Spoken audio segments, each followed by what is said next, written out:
দিদার যেদিন করিলা পেশানিতে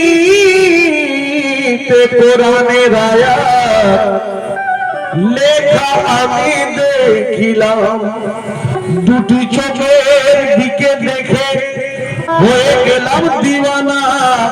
আর ডান চোখেতে হাসান বসে, বাম চোখেতে হুসেনা। যে ধৈর্য সবর, যে ধৈর্য সবর ছিল সেটাই আলী মুর্তজা। আর যে ধৈর্য, যে শক্তি ছিল ওনাতে সেই শক্তি আলী মুর্তজা। আর যে ধৈর্য সবর ছিল সেটাই ফাতেমা জোহরা। কদম দুটি চুমলাম যখন বলি সে ভেদের কথা, আর সারা পা ওজুদটা দেখলাম খুদ মোহাম্মদ মুস্তাফা।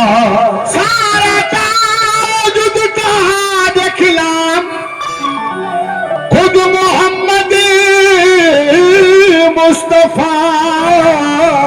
আরে যে সব কথা বলে গেছে রেখেছি দিলের ভিতর, আর প্যারাই রূপন বলে দয়াল হইয়া বড় কাতুন। ও আফতাব শাহ মৌলা কে পে তোমার সাথ। সুবহানাল্লাহ।